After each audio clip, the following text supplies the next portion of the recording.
direito voltado praticamente nessa questão de direitos humanos. E mostrar para você a necessidade de entendermos o processo social. Que sociedade é essa? Que sociedade que estamos colocando? Então estamos com o Dr. João Custódio falando um pouquinho sobre essa, posso dizer, você de casa, o que é direito? Para mim e para você. Doutor, muito obrigado, né, nesse dia de hoje para pontuarmos o que é direitos humanos. Como começou tudo isso, doutor? A trajetória do senhor. Vamos bater esse papo hoje, você de casa, com certeza vai apreciar isso. Vamos lá. Em primeiro lugar, eu gostaria de agradecer ao professor Denilson, sempre muito cortês. É uma satisfação muito grande estar aqui pela primeira vez no programa Frequência Vale. E, além da satisfação pessoal, me parece que o mais importante é poder contribuir nesse diálogo para tirar algumas dúvidas ou para esclarecer alguns pontos, principalmente sobre direitos humanos, né? Que é um tema que acaba sendo pouco estudado e pouco falado em sua dimensão, que é muito maior do que aquela que as pessoas normalmente conhecem. Mas eu comecei a minha trajetória no direito há muitos anos atrás, isso especificamente em 1989, quando eu entrei na faculdade de Direito, né? Fiz 5 anos de Direito, depois, durante a faculdade, eu já trabalhava no serviço público, prestei concurso para a magistratura e segui a carreira da magistratura até me tornar professor também na Universidade do Vale do Paraíba, onde eu já estou há 22 anos. E no começo eu trabalhava com alguns temas diferenciados, temas mais ligados ao direito processual, ao direito de família, mas eu percebi que nós temos, tanto na nossa comunidade jurídica, quanto principalmente na nossa sociedade, uma ausência de um debate franco sobre os direitos humanos. E foi por isso que há alguns anos eu comecei a falar especificamente sobre isso, tanto na academia quanto para a sociedade. Então, me parece que é muito importante trazer a mensagem dos direitos humanos de uma maneira técnica, mas ao mesmo tempo cognoscível, uma maneira que possa passar a todas as pessoas que têm ou ainda não tiveram contato com os direitos humanos, uma visão bastante clara e de alguma forma que possa orientá-los a exigir a defesa desses direitos. Então é uma satisfação muito grande fazer parte desse programa, porque eu acho que só assim, com essa conversa franca, é que nós conseguimos evoluir um pouco esse tema tão delicado. E lá na faculdade, doutor, já instigava isso com relação a essa questão dos direitos para todos, até mesmo dizer que a Constituição Federal, no artigo 5º, né, já relata essa questão de direito, deveres, já situava isso dentro do senhor, poxa, essa mobilização de querer ver o outro, né, essa postura do outro, ou até mesmo direitos para todos, era dessa forma ou não? Foi uma situação, um tempo? A questão dos direitos humanos, ela acaba nascendo para aqueles que têm um mínimo de atenção. Quando nós começamos a estudar a Constituição Federal, e antes mesmo do artigo 5º, dizer que todas as pessoas têm os mesmos direitos e devem ser tratadas como iguais, a própria Constituição Federal começa lá no artigo 1º, depois segue no 2º, falando que o Estado tem a obrigação de promover esses direitos, que são chamados direitos humanos, a todas as pessoas, né? Então, mais do que observar a igualdade de direitos, é preciso observar que o Estado brasileiro tem o dever de proteger as pessoas, enfim, de tratar as pessoas com a dignidade que elas merecem. É claro que as pessoas estão em situações diferentes e nós não tratamos as pessoas de um modo igualitário sem pensar nas situações que elas vivem.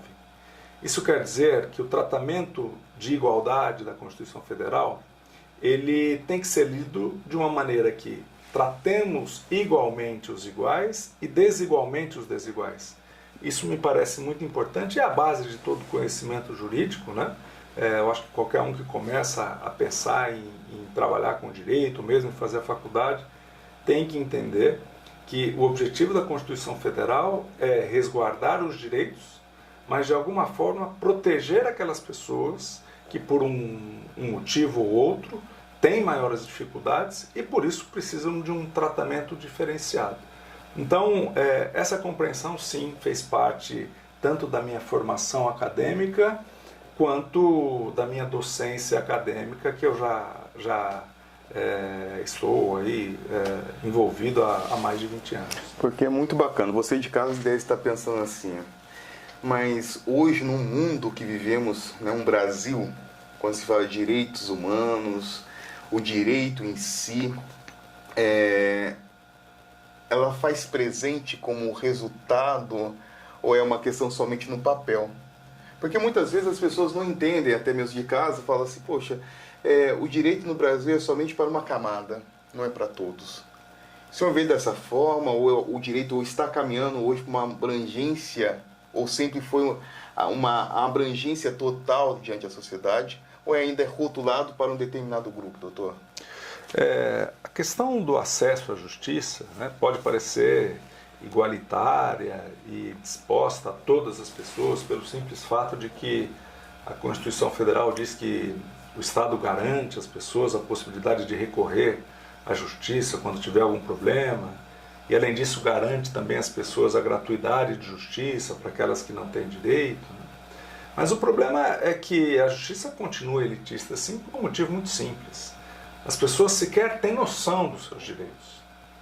As classes mais abastadas têm essa noção e procuram a justiça e são as maiores utilizadoras do processo judicial.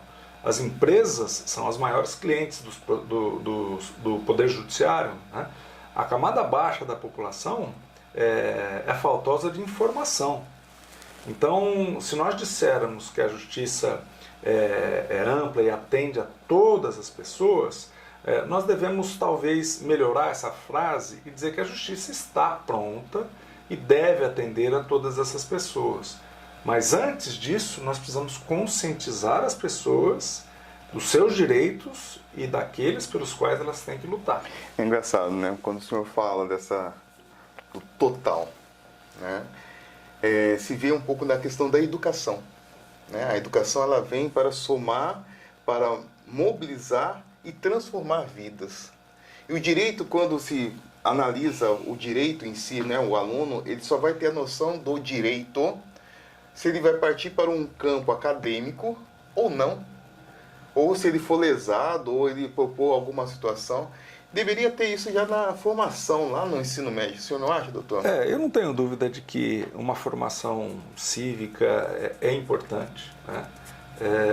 Mais do que isso, para que os jovens passem a ter o conhecimento, principalmente relativo aos direitos humanos, para que uma base geral floresça entre essas pessoas, que é o respeito entre elas. Então, falar sobre direitos humanos na escola é muito importante e é mais importante até do que pensar a justiça depois sendo aplicada nos tribunais. A partir do momento em que nós conseguimos explicar para as crianças, explicar para os jovens a necessidade do respeito ao próximo, a necessidade de respeito à dignidade da pessoa humana, a partir desse momento nós teremos pessoas mais conscientes dos seus direitos, dos seus deveres e até menos recorrentes ao Poder Judiciário, né? Porque elas terão este conhecimento para fazer valer os seus direitos perante eventuais violações. Então, me parece que o mais importante, o passo mais importante é a formação da criança e do jovem. Então, concordo com o senhor que esse é o primeiro passo. Porque entra a questão do ECA, né? Eu vejo assim um braço aí dentro da Constituição, o ECA, como a LDB. Hoje na educação tem os BNCCs da vida, né? Que está com uma nova modalidade, formato dentro da educação. E o direito ele precisa estar incluindo, né? Tá somando dentro dessa grade curricular, eu vejo. Eu não gosto muito, doutor, até mesmo de falar da educação como grade, né? Eu acho assim que a educação ela não pode ser fechada. A grade tem um perfil totalmente fechado, né? Meio pesado. Aí o senhor me fala da educação, fala dessa trajetória toda, mas diante da sociedade, e o papel do negro, né? Porque quando se fala dos direitos humanos, né? Pegando desde lá da primeira Constituição estabelecida do Brasil, que vai lá de 1824, né? 25 de março, e depois eu tenho na República de 1891 e a última, né? Atual, a cidadã. O papel do povo brasileiro só vai somar a partir de 34, né? A Constituição de 34. Mas lá no começo, lá no período, no século XIX, o negro não tinha essa oportunidade. O negro ainda, será que tem essa oportunidade? É visto dessa forma? Por que cresceu tanto esse racismo? E falando de direitos humanos, doutor? Eu não acredito que o racismo tenha crescido. Eu acredito que o racismo esteja nessa dimensão há muito tempo. O problema é que ele não diminuiu. O que acontece é que nós temos hoje, né, um canal mais aberto, uma possibilidade de denúncias, mas as violações contra os direitos da população negra me parecem que em momento algum aumentaram, elas sempre estiveram muito altas. O problema é ver, né, que elas não diminuem, né? Eu acho que quando a gente fala sobre a violação do direito, né, das pessoas negras, ele tem que entender uma coisa muito simples, né, que eu acho que me parece elementar. Essas pessoas, elas estão tendo seus direitos violados há muitos séculos. Essa é a verdade, né? Mais verdade ainda é que as pessoas negras e pardas, o senhor, por exemplo, muitas pessoas que estão assistindo em casa, talvez esqueçam que elas são descendentes de escravos. Salvo a hipótese em que tenha havido uma imigração da África, que é muito improvável, as pessoas negras do Brasil são descendentes de escravos. E verifica-se a partir daí como nós temos uma identidade de pessoas hoje no Brasil que têm os seus direitos violados há séculos, foram trazidas para cá contra a vontade, elas tiveram o seu direito à sua liberdade de religião cerceado, elas não têm a possibilidade de falar a língua que é a sua língua mãe. Então fica até difícil nós dizermos que o racismo pode até de alguma forma ter diminuído.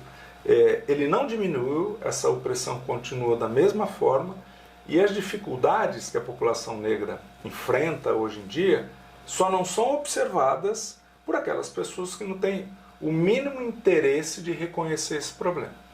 Elas são observadas pela população negra, mas da parte da população branca, só a pessoa com um mínimo de interesse é que vai compreender que o racismo existe, continua forte, continua grande, e nós temos a obrigação de abrir os canais para que as pessoas possam falar mais. Então, quando o senhor me pergunta se o racismo aumentou, eu digo que não. O que aumentou foi a possibilidade das pessoas falarem sobre isso. Manifestar. Mas aquela violência, aquela opressão continua desde muito.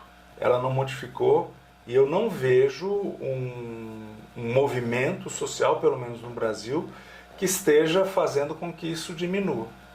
Volto ao nosso tema inicial, me parece que a única forma de resolvermos isso em um curto prazo é a educação, começando pela educação infantil, depois a educação juvenil. É mostrar às pessoas essa necessidade de respeito. É para isso que a gente fala em direitos humanos, né? É para tentar conscientizar as pessoas sobre essas necessidades. Porque, na verdade, doutor, quando o senhor me coloca dessa questão do negro, e aí entra a questão da mulher, né? Um Brasil que, a parte de questões sociais, ela começa a entender através da escola. A escola é o principal canal de mudança diante de uma sociedade. Se hoje temos uma sociedade que a ferida ainda não cicatrizou, é porque essa educação ainda falha. E o que modos, né, podemos entender assim de transformação de tudo isso, doutor? Quando a gente fala em problemas relativos ao negro, à mulher, ao indígena, à população LGBTQIA+, comumente se fala em minorias, né? E algumas pessoas dizem, mas como minorias, né? Os negros e pardos são maioria no nosso país, como é que vai falar minoria? A verdade é que são minorias representadas. Elas não têm representatividade, por isso que são minorias. Elas não têm representatividade no poder político, no poder judiciário, tanto no executivo quanto no legislativo, quando a gente fala em poder político. Então são minorias porque elas são muito pouco representadas, né? Essa falta de representação faz com que haja uma dificuldade ainda maior de conscientizar as pessoas sobre a necessidade desse respeito ao próximo. Então, nós sabemos das dificuldades que tentam ser vencidas, como, por exemplo, com política de cotas, né? Mas nós temos gerações inteiras que estão se perdendo, que poderiam estar em uma posição mais proeminente, de maior destaque. A única forma de resolvermos isso mesmo é tentar conscientizar o jovem, conscientizar a criança para essas necessidades. Porque eu sou um pouco cético com relação aos adultos. Me parece que se a pessoa adulta até hoje não compreendeu a necessidade de defender o direito das mulheres, o direito dos negros, o direito dos idosos, dos indígenas, dos homossexuais, enfim, se essa pessoa ainda não conseguiu compreender isso, muito dificilmente ela vai conseguir mudar, né? Isso não quer dizer que é impossível. É para isso, inclusive, que nós estamos aqui conversando com a audiência, porque se há alguém ainda que tem algum tipo de preconceito com relação à necessidade de fortalecer essas minorias, é para isso que nós estamos aqui, para falar com essa pessoa e explicar por que nós devemos defender os direitos humanos. Legal, doutor. Você de casa, a gente está com o doutor João Custódio falando sobre direitos humanos. Frequência Vale é a frequência que faz parte, uma frequência boa, e vale a pena acreditar. Acredite em você. Vamos continuar nosso próximo bloco aí. Com certeza vai ser muito bom o nosso bate-papo com o doutor.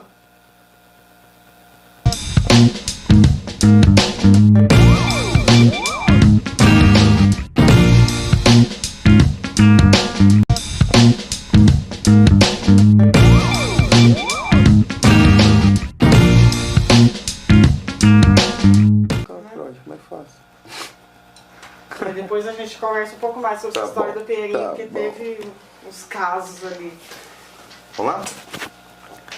Olá, continuamos com o nosso bate-papo com o doutor João Custódio, falando de direitos humanos. E direitos humanos é direito e dever ao mesmo tempo. É você acreditar e fazer o bem para todos. Dentro desse processo todo, o doutor vai estar falando, continuando nosso bate-papo com relação aos direitos humanos, doutor. E aí, com relação à mulher, o idoso, o negro, a sociedade em comum, no geral, como que é isso? Eu acho que quando a gente vai falar sobre direitos humanos, é importante nós começarmos desmistificando essa figura dos direitos humanos, né, que às vezes é mal compreendida.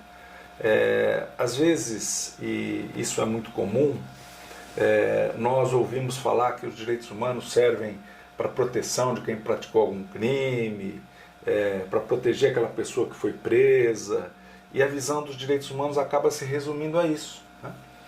Em primeiro lugar, é importante saber que quando nós falamos sobre direitos humanos, nós estamos falando sim sobre a defesa contra o racismo, contra a opressão à população LGBTQIA+, mas nós estamos falando mais ainda sobre proibição de trabalho escravo, sobre o idoso, os direitos do idoso, direito das pessoas com deficiência, o direito à saúde, o direito a uma vida condigna, liberdade de expressão, liberdade de professar a sua fé. Esse é um campo que se estende por muitos direitos elementares da população. Então, quando nós falamos em direitos humanos, nós precisamos pensar que nós estamos tratando de um tema que vai proteger a mulher contra a violência, proteger o idoso contra a violência ou a falta de assistência do Estado, vai proteger o negro, sim, o homossexual, mas vai proteger também a criança, todas essas pessoas que de alguma forma têm ou podem ter alguma deficiência em razão da cor, da classe social, da religião que professam, da idade. qualquer tipo de deficiência que haja por conta desses fatores tem uma resposta de proteção aos direitos humanos. Então, o objetivo dessa temática dos direitos humanos é fazer com que as pessoas percebam que nós devemos ter, como seres humanos, um tratamento digno independentemente da situação de cada um. Se há pessoas com maior deficiência por conta de algum problema mental ou físico, enfim, pessoas portadoras de deficiência, é claro que nós temos que ter uma atenção especial para essas pessoas. Elas precisam de maior atenção do que outros que não tenham essa deficiência. Se nós estamos falando dos negros, que compõem a camada mais baixa da população, não têm acesso ao ensino de qualidade e também têm maiores dificuldades no mercado de trabalho, nós temos sim que trabalhar uma política de cotas no ensino, na política, no poder judiciário, em todos os órgãos. E eu digo isso porque nós temos que reconhecer que estas pessoas têm uma dificuldade maior no comparativo com outras. O que eu estou dizendo aqui não parte de algo que eu pense ou que eu ache que aconteça, né? Há dados estatísticos para quem quiser consultar sobre as dificuldades das pessoas negras, das pessoas pobres, dos indígenas para o acesso à universidade. Nós não podemos tentar resolver o problema da educação de base primeiro, para que depois essas pessoas tenham as condições de competir em igualdade, porque senão nós vamos perder 2, 3 gerações. Então a política de cotas é muito importante, porque nós temos uma situação de desigualdade, e porque essa política de cotas protege pessoas de baixa renda, negros, índios, pessoas com deficiência, porque estas pessoas comprovadamente têm maior dificuldade. Elas têm um ensino de base mais difícil, elas comumente têm que trabalhar muito cedo, os familiares não têm condições de pagar um curso melhor, e é por isso que nós temos que atender a essa população. Então, direitos humanos trata-se disso. Trata-se de olhar para todos e tentar fazer com que todos tenham o mesmo tipo de oportunidade, pelo menos o mesmo tipo de oportunidade, né? O que cada um vai fazer com a sua oportunidade, isso vai realmente do interesse de cada pessoa, mas todos têm que ter a mesma oportunidade. Então, quando nosso assunto é direitos humanos, eu gosto bastante de destacar a necessidade que nós temos de respeitar um ao outro, respeitar as diferenças. Até porque, se nós temos o preconceito com relação a alguém, por conta da sua cor, da sua raça, da sua classe social, da sua religião, nós temos que meditar para saber por que esse preconceito existe. E, na maioria das vezes, se nós pararmos para pensar por que nós temos um preconceito com relação a alguém, nós vamos ver que isso se trata de uma ignorância sobre o que é aquela pessoa, sobre o que sente aquela pessoa. Então, nós estamos aqui para conversar sobre isso, para tentar esclarecer e, de alguma forma, eliminar alguns preconceitos que realmente não têm razão de ser. Muito bacana. Você de casa está encantado com as palavras do Dr. João, né? Pelo fato que isso faz parte, né, de entender um pouco mais o que é o preconceito, o que é racismo, o que é cota. Porque quando se fala de cota, as pessoas têm essa maneira de entender assim, já vem você falar de mimimi. Falar de cota é mimimi diante de uma sociedade que está aí, né, de preconceitos no geral, do papel da mulher, do papel do que não é favorecido diante, né, aquela pessoa que não é vista dentro de uma sociedade que acha que não tem direito. Você tem direito. E faça cumprir os seus direitos, né? Temos isso, né, doutor? Porque às vezes a pessoa não conhece os direitos que tem. Vivemos numa sociedade que direito é para determinado grupo. Não, não é o mimimi, é para todos. É colocar em prática mudanças, desenvolvimento social, né? A abrangência desse conhecimento. E aí eu falo para o senhor, doutor, uma pergunta que às vezes fica pensando assim, poxa, falar de direitos humanos, falar de deveres, é romper tudo. É você entender isso. E é difícil, não é isso, né, doutor?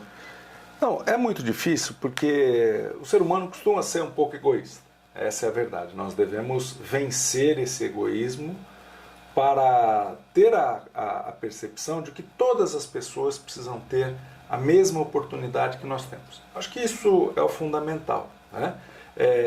E quando nós detectamos que uma pessoa tem menos oportunidades, isso deve nos trazer algum incômodo. Nós não podemos simplesmente pensar, bom, eu estou aqui com a minha vida resolvida, então tudo bem, é aquela pessoa que lute, né?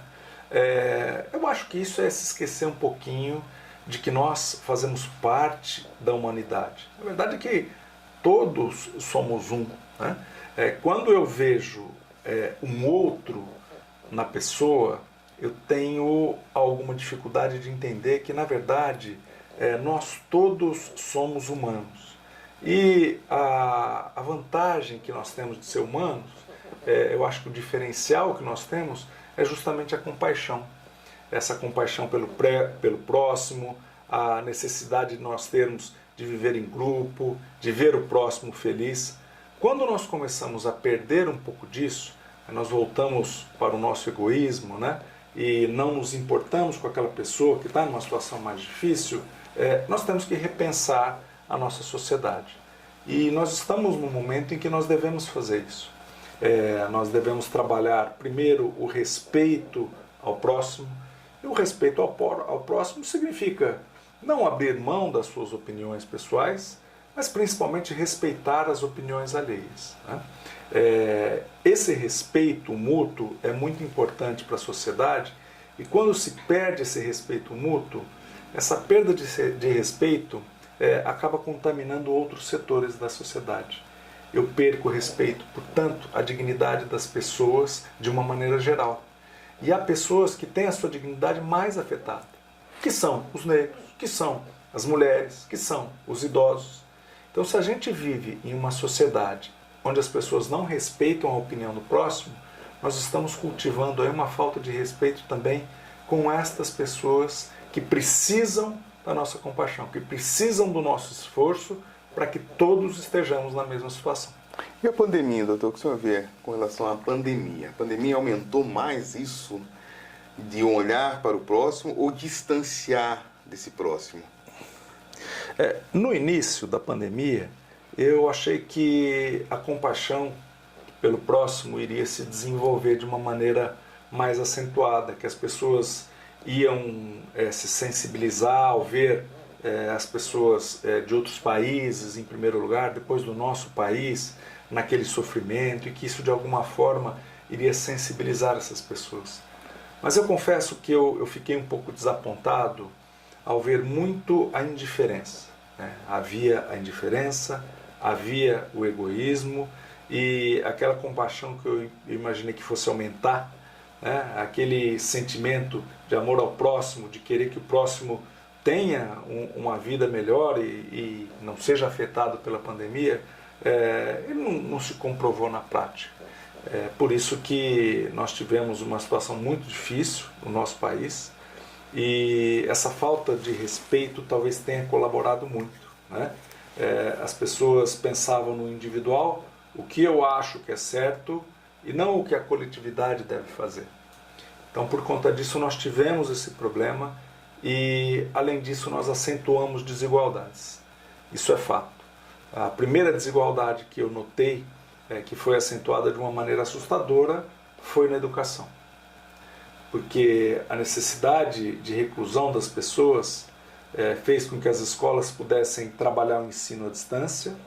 E esse ensino à distância foi muito bem, na medida do possível, claro, para a classe média alta. Agora, as crianças, os jovens, os adolescentes, até mesmo os adultos da graduação, que não tinham sequer um sinal de internet em casa, eles tiveram muita dificuldade.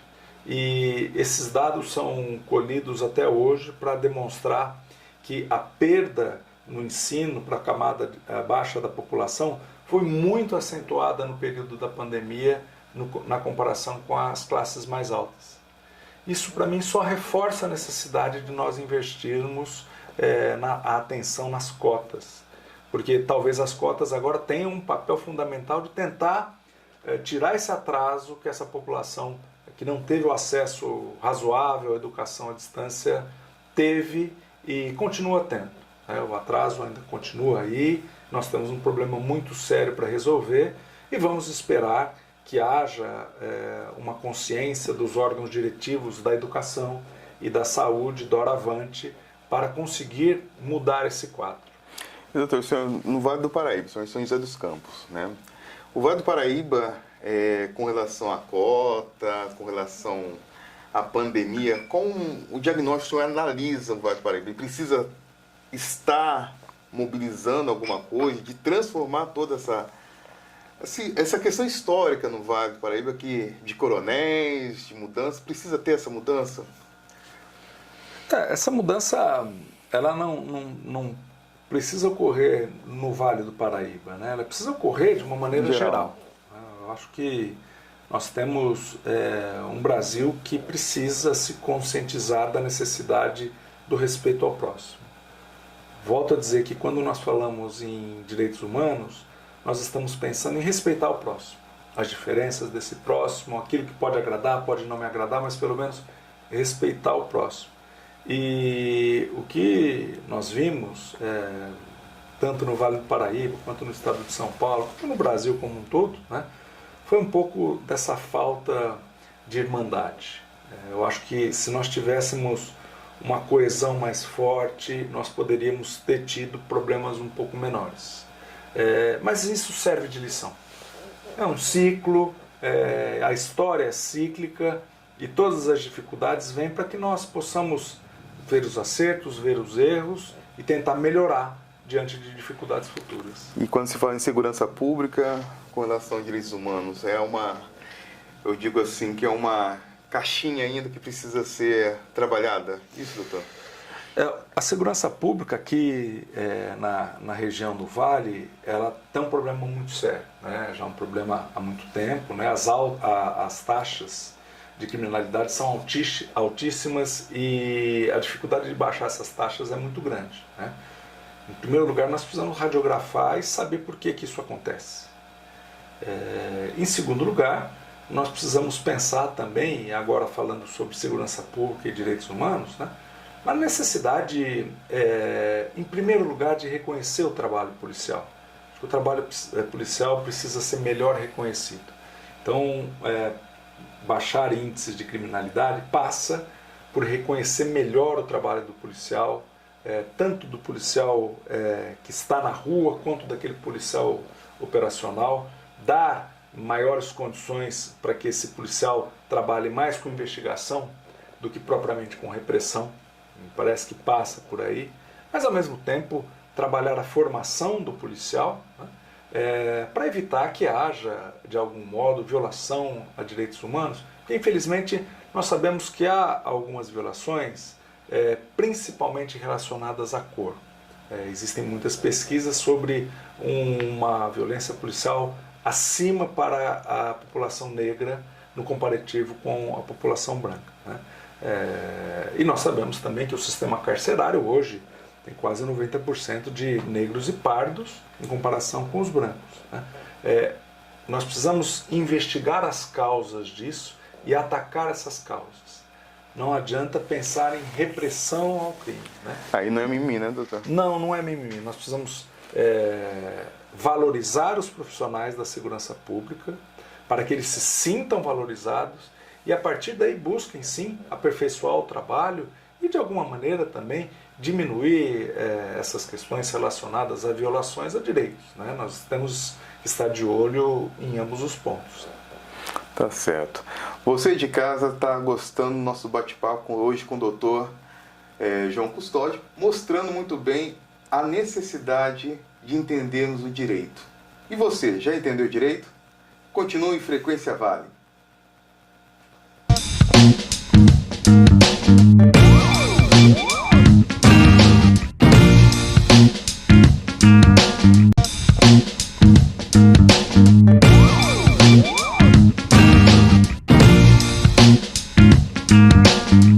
Quem tem cota aqui é quem tem dinheiro, que fez as melhores escolas públicas. É verdade. É isso mesmo. Vamos lá? Esse é o problema maior. Doutor, canal... Vamos. Agora é o senhor. Olá, chegamos no nosso último bloco, Frequência Vale. Vale a pena ficar até agora. Sempre, né? Na semana abençoada, tudo legal. E continuamos com o doutor João Custódio falando sobre direitos humanos. Doutor, agora qual é o meio que podemos entender todo esse processo de direitos humanos? Canais, né? Eu vou começar dizendo o seguinte. Quando você sofre algum tipo de violação ao direito, por ser negro, por ser idoso, por ser criança, por ser índio, por ser mulher, por conta da sua religião, por conta da sua orientação sexual, você sofre algum tipo de violação ao seu direito e essa violação cala fundo na alma, você pensa, mas será que eu, que não conheço ninguém, que não tenho recursos, posso de alguma forma evitar que isso aconteça? Ou pedir uma reparação se isso acontecer?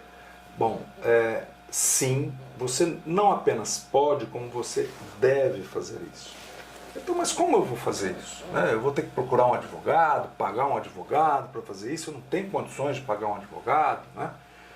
Hoje, felizmente, a sociedade começa a abrir canais para que essas pessoas, sejam pessoas de classe alta, média ou baixa, isso não interessa a sua classe social, né?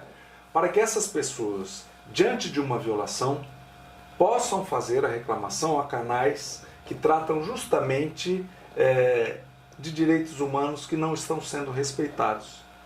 Então, você que é idoso e que acabou sendo enganado pela instituição financeira, pelo banco ou por algum parente que usou o seu patrimônio de uma maneira indevida, você que é negro, que de alguma forma teve uma violação ao seu direito ao tentar entrar em um emprego, se sentiu discriminado ou teve alguma ofensa mesmo recebida por parte de outra pessoa, você que é mulher e que eventualmente sofre em casa algum tipo de violência doméstica, e aqui eu quero deixar muito claro que violência doméstica não é apenas uma violência física. A violência doméstica é muito mais do que isso. A violência doméstica, além da violência física, é aquela em que o agressor diminui a pessoa, tenta fazer com que a pessoa se ache menos do que ela é, né? Cerceia a possibilidade dessa pessoa comprar as coisas, gastar as coisas com o que ela quer. Isso se chama violência patrimonial. Aquela violência moral que a pessoa ofende verbalmente todos os dias o seu companheiro, a sua companheira. Então, essa violência doméstica que você eventualmente possa sofrer, todos esses pontos podem ser levados sim a canais específicos para proteção. Como fazer isso? No caso da violência doméstica, no caso do desrespeito aos direitos das mulheres, nós temos hoje no Brasil delegacias específicas, que são as delegacias da mulher, e varas judiciais específicas para julgar esses casos, aquelas varas da Maria da Penha, né? Então você pode procurar a delegacia como canal imediato. E para aquelas pessoas que sentem a violação se transforma ou que tem aquele colorido de racismo ou de preconceito por conta da orientação sexual ou por conta da idade, como eu posso resolver isso? Do mesmo modo, nós temos canais na sociedade para que essas pessoas, independentemente de ter recursos financeiros, de ter a condição de procurar um advogado, de contratar um advogado, possam fazer valer os seus direitos. Nós temos basicamente dois caminhos, tá? Que são o Ministério Público. O Ministério Público, os promotores de justiça, têm um canal de atendimento ao público. E esse canal de atendimento ao público demanda apenas que você vá até lá, leve os seus documentos pessoais e relate uma violação. Além disso, nós temos a Defensoria Pública, que é composta por advogados do Estado, que são pagos pelo Estado para defender a população carente. Então, se você não tem recursos e sofreu algum tipo de violação ao seu direito, porque é idoso, porque é negro, porque é homossexual, porque é mulher, por conta da sua fé, da sua orientação religiosa, você pode procurar a Defensoria Pública do Estado e lá relatar esses problemas, também levando apenas os seus documentos pessoais. Além disso, a OAB, a Ordem dos Advogados do Brasil, também compõe comissões para a proteção de direitos humanos. Então, violações a direitos humanos podem ser relatadas diretamente na Ordem dos Advogados do Brasil. Você procura saber onde é a sede dessa Ordem dos Advogados, ou mesmo enviar uma correspondência escrita, um e-mail para essa sede, relatando a existência de violação a direitos humanos, que estas comissões, aqui em Taubaté há uma comissão de direitos humanos, em São José dos Campos a OAB tem uma comissão de direitos humanos. Estas comissões poderão saber do seu caso e eventualmente dar uma resposta a esse caso, se não por elas, pelo menos encaminhando vocês aos órgãos adequados. Então, o mais importante é saber que para qualquer pessoa, independente da classe social, independente das condições financeiras, existe a possibilidade de pedir a proteção no caso de violação a direitos humanos.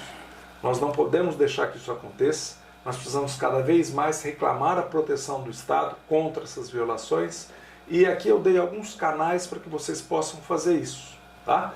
Então nós temos o Ministério Público, a Defensoria Pública, a própria OAB, para que possamos ir até lá, falar, reclamar e dizer o que está acontecendo. Bom? E tem um tempo, doutor, para, assim, meses, 2 meses, ou é algo rápido? A partir do momento que a pessoa está sendo lesada, fez uma manifestação no Ministério Público, demora muito hoje com relação a isso? Isso depende muito do tipo de violação. Se for uma violação muito grave, muito flagrante, no momento em que ela é reportada para a autoridade, para o Ministério Público, ele já toma essas providências imediatas, com medidas urgentes para fazer cessar esse tipo de violação. Então, é muito importante que nós levemos o quanto antes essa questão. Isso não quer dizer que se eu tive uma violação, você que está me ouvindo, sofreu uma violação a algum direito seu por conta de uma discriminação racial, ou por conta de uma violência sendo mulher, por conta da sua liberdade religiosa.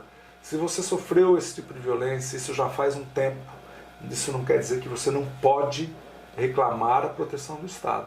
Você tem sim que levar a conhecimento das autoridades esse acontecimento, que isso será investigado também. Então, se isso aconteceu há algum tempo, não quer dizer que você perdeu o direito de fazer essa reclamação. Pelo contrário, você tem que fazer até para evitar que essa violação ocorra novamente. É porque você de casa tem que estar ciente, como o doutor está falando, né? O direito é para todos. Faça, né? Vá buscar algo que dentro da justiça com certeza vai amparar dessa forma, né, doutor? Porque o que acontece? Foi feito isso, não foi para frente, porque é um questionamento muito sério quando se fala dessa forma. Né? Tem aquela mulher que foi violentada, então eu tenho medo de falar porque não vai dar em nada às vezes.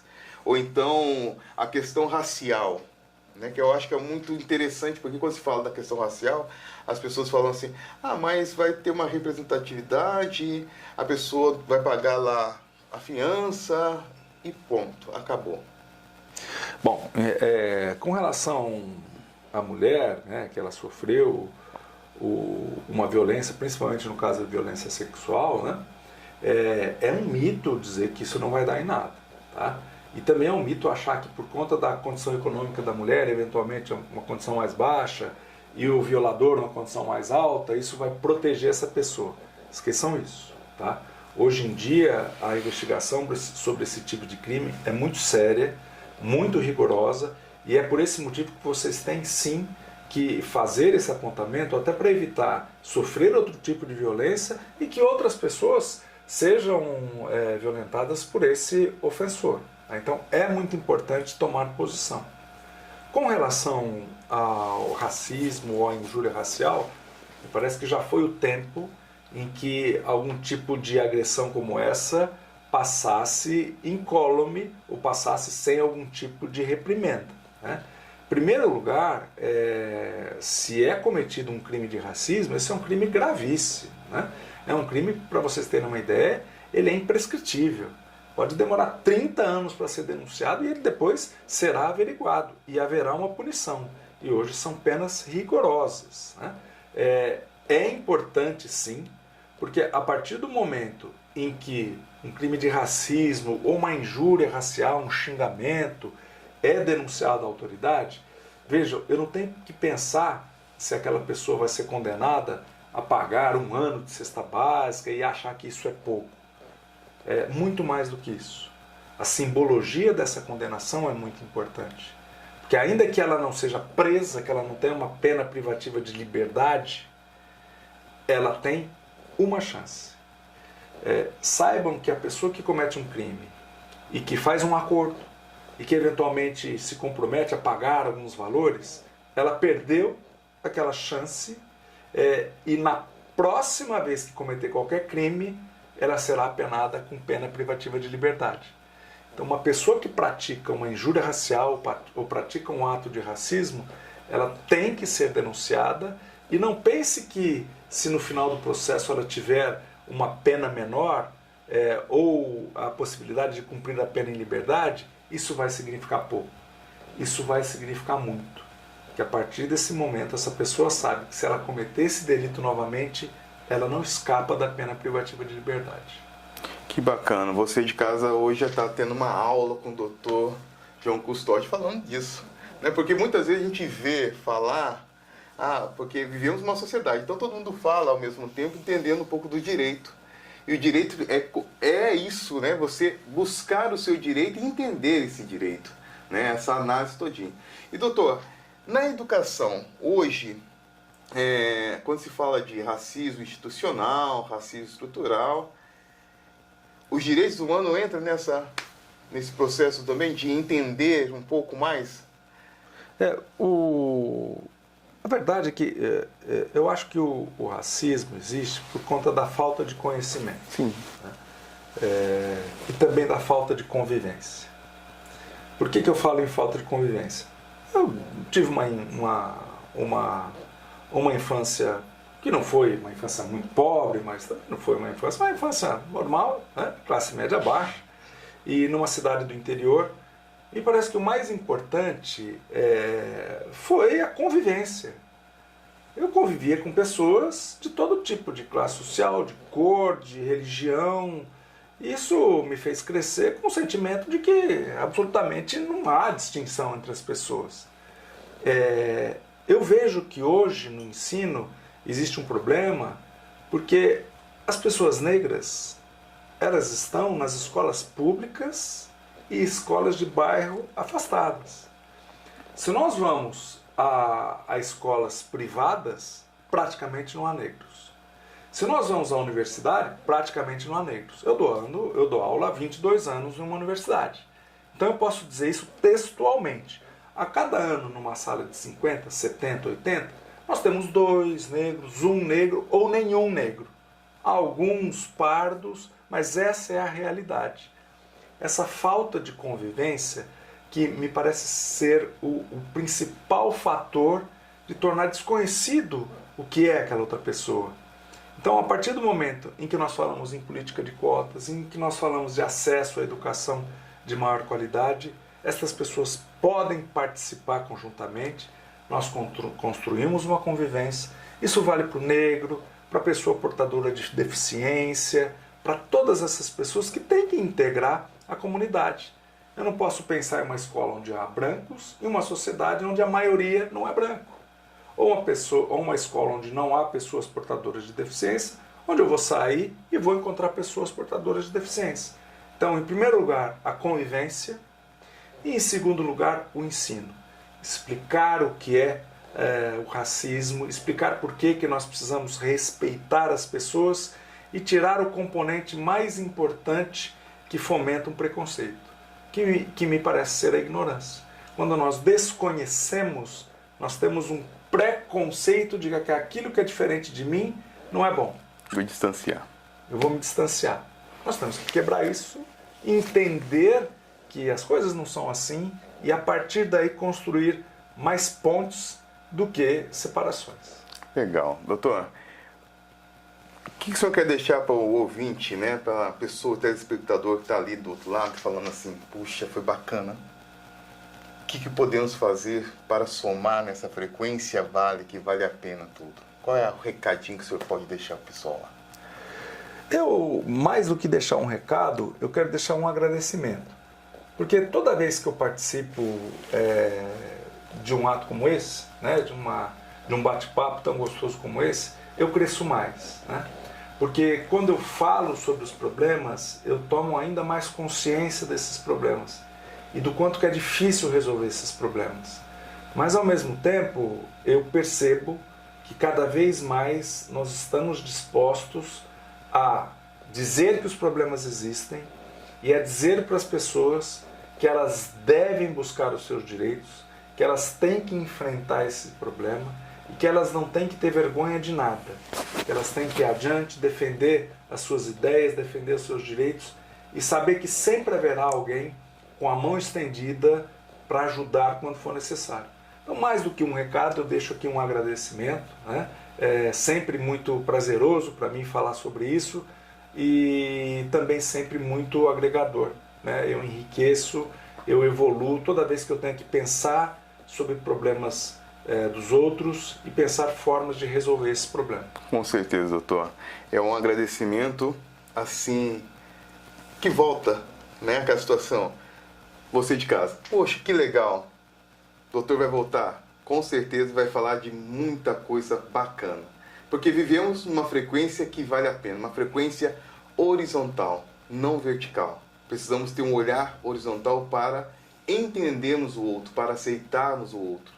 Seja ele preto, branco, índio, todos. Isso é muito bom. Uma ótima semana, um beijo no coração e uma semana abençoada. Gratidão, doutor. Obrigado, hein?